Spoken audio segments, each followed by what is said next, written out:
Hola, ¿qué tal? Esta es la segunda parte de una investigación que he empezado esta semana sobre la resurrección o no de un personaje histórico llamado Jesús de Nazaret.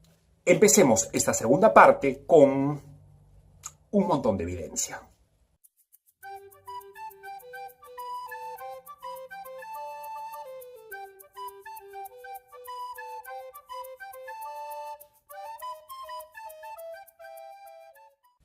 Platón. ¿Quién no ha oído hablar de Platón? ¿Quién sería capaz de decir que Platón nunca existió? O más aún, que Sócrates, el maestro del cual Platón habló, nunca existió. Al día de hoy, los originales escritos por este filósofo griego no nos han llegado. Lo que nos han llegado son copias, de copias, de copias, de copias, escritas más o menos hacia el año 900 después de Cristo, más o menos 1400 años después que Platón las escribiera. Son las copias más antiguas que nos han quedado al día de hoy para validar, para decir que Platón realmente existió. Toda la evidencia que tenemos son estas antiguas copias que nos suman más de 7 manuscritos hoy guardados en diversos museos y universidades del mundo, con los cuales podemos estar seguros que este filósofo vivió realmente en este mundo. O Aristóteles. ¿Quién podría negar que Aristóteles, por ejemplo, escribió la Metafísica hacia el año más o menos 320 a.C.? Sin embargo, la copia más antigua que tenemos hoy para validar la existencia de un filósofo llamado Aristóteles es una copia escrita en la época medieval, nada menos que 1500 años después que Aristóteles la escribiera en el original. Eso sí, de Aristóteles nos han quedado un poco más de copias que el número 7 que tenemos de Platón. De Aristóteles tenemos 49 manuscritos antiguos de esa época medieval para certificar su existencia. ¿Es mentira lo que escribió Platón, o Heródoto, o Julio César, o Demóstenes? ¿Alguien podría decir que las palabras que conforman Edipo Rey no salieron de las manos de Sófocles? Pero la copia más antigua que tenemos de Sófocles hoy es de al menos 1700 años después de haber sido redactada por aquel genial dramaturgo. Obras que nos han llegado a través de manuscritos también medievales de los siglos XIII, XIV y XV, y que a la fecha las copias de Sófocles hoy no suman más de 15. Hagámoslo gráfico. Imaginemos que ante ustedes aquí tendría en mis manos las 7 copias, los 7 manuscritos que nos han llegado al día de hoy de Platón. Más o menos la altura de todo esto sería así. Y si tuviéramos hoy aquí las copias de Aristóteles, las 49, sería más o menos así. Pero del Nuevo Testamento, esta pantalla no alcanzaría. Y es que del Nuevo Testamento, contando solo los manuscritos que nos han llegado al día de hoy, escritos en el primer siglo, escasas décadas después de la muerte de Jesús, el número es de 5600 copias, y esto sin contar los manuscritos que nos han llegado al día de hoy del siglo II, III y IV, escritos en latín, sirio y copto. Contando todos estos documentos de los 4 primeros siglos, el número de manuscritos que hoy en el mundo existen del Nuevo Testamento suman más de 10.000. Imaginemos que pusiésemos estos documentos uno encima del otro, del otro, del otro, del otro. ¿Saben ustedes cuán alta sería la pila de documentos que podrían alcanzar todas las evidencias históricas del Nuevo Testamento de hoy, de los 4 primeros siglos? Más de 2 kilómetros de alto. contundente montaña de evidencia a favor de la Biblia, ese libro tan golpeado por gente que a lo largo de la historia ha asegurado que fue manipulada y que incluso muchas de las cosas que ahí se escribieron después de siglos de la muerte de Jesús, cuando, como ya he probado, hay manuscritos de solo 50 años después de la muerte de Jesús que cuentan literalmente lo mismo que en una Biblia de hoy encontraríamos. Evidencia antigua entre la que figura el famoso Papiro 52, uno de escasas décadas después de ser escrito. Fue descubierto vendiéndose en Egipto en un mercado urbano de 1920 y se encuentra hoy en la biblioteca John Rylands de Manchester, Inglaterra. Después del papiro 46 que he mostrado en la primera parte de esta pequeña investigación, este papiro 52, dicen muchos expertos, es el más antiguo que prueba el Nuevo Testamento. Se llama Papiro Rylands, ya dije, y es un pedazo que pertenece al Evangelio de Juan. Mide apenas 9 por 6 centímetros, poco más que una tarjeta de presentación, y procedería de un cuaderno de 130 páginas de más o menos 20 centímetros de largo. Este pequeño pedazo de papiro está escrito por las dos caras y describe el encuentro entre Pilato y Jesús en el capítulo 18 de Juan. Una traducción literal a las que constan en las Biblias actuales. Las dataciones más tempranas sitúan este pedazo de papiro entre el 100 y el 120, solo 20 o 25 años después que Juan escribiera su evangelio, entre el 80 y el 90. Un hito difícilmente superable de cercanía entre el original de una obra clásica, cristiana o no, y su copia más antigua conocida. Ni las obras de Platón, ni las de Sófocles, ni las de Julio César o de cualquier otro escritor, poeta o dramaturgo griego o romano antiguo se acercan a la sólida evidencia que muestra este tipo de códices y papiros que conforman el Nuevo Testamento. El Nuevo Testamento que, además de Pablo, nos muestra también a otro personaje contemporáneo a Jesús. Uno que, primero habiéndolo llamado loco, luego creyó en él. Uno a cuya vida algo le ocurrió para de un momento a otro cambiar drásticamente de idea acerca de ese personaje llamado Jesús de Nazaret.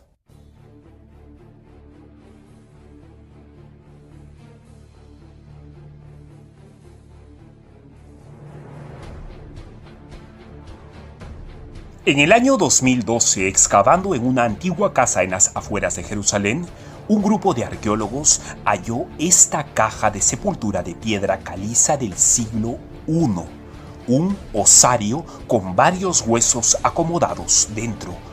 Cuando los arqueólogos se detuvieron a observar mejor el objeto de menos de 40 centímetros de ancho, notaron algo increíble.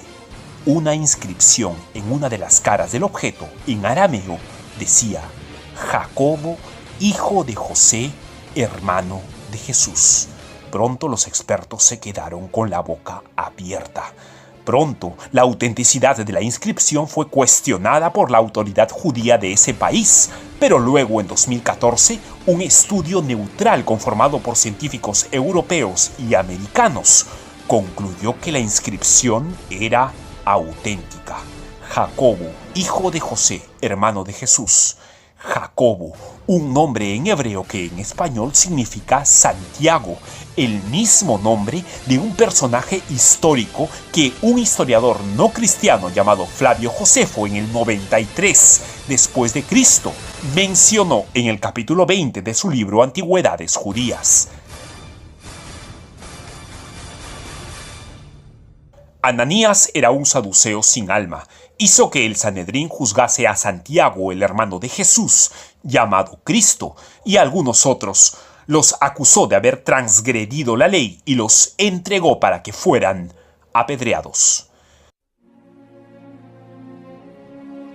Los huesos de este Santiago no serían los de Santiago apóstol hermano de Juan, sino, aunque a algunos cristianos no les guste oírlo, Santiago el hermano biológico de Jesús, uno de los 4 hijos de María después de Jesús, mencionados todos en la Biblia. Sus nombres fueron José, Simón, Judas y Santiago.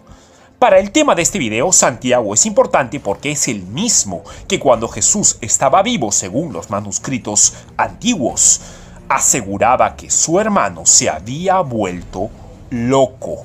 Al oír a su hermano en calles y plazas diciendo que era hijo de Dios, este Santiago se avergonzaba e incluso los textos no lo muestran nunca junto a Jesús en el momento de ser crucificado, pues evidentemente ni siquiera quería acercársele. Lo extraño es que varios años después, cuando Pablo escribe su carta a los Corintios, más o menos entre el 55 después de Cristo, de Santiago dice que no solo es ya un férreo creyente en Jesús, sino, como ya dije, un líder religioso de aquella primera iglesia cristiana. ¿Qué le pasó a Santiago para cambiar tan radicalmente de idea? ¿Qué ocurrió con un hombre que llamaba loco a su hermano, que se avergonzaba de él cuando su hermano en calles y plazas decía que él era Dios en la tierra? ¿Qué pasó con ese hombre que no estuvo ni siquiera cuando Jesús fue crucificado, porque por supuesto lo consideraba acaso también un criminal como la gran cantidad de gente en su tiempo? Ese hermano biológico de Jesús que años después de su muerte decía que en realidad se había equivocado y que su hermano sí era Dios. Los cristianos de aquella primera época y los cristianos que han existido en todas las épocas siguientes dicen Santiago cambió de idea, así como Pablo cambió también, simplemente porque es verdad que vieron a Jesús resucitado.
Pero no solo los kilómetros de evidencia o el testimonio de un hermano escéptico de Jesús son las únicas, digamos, bases para hablar de la resurrección.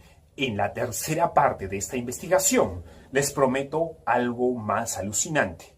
Les adelanto algo, un testimonio por el cual los cristianos podrían sentirse avergonzados.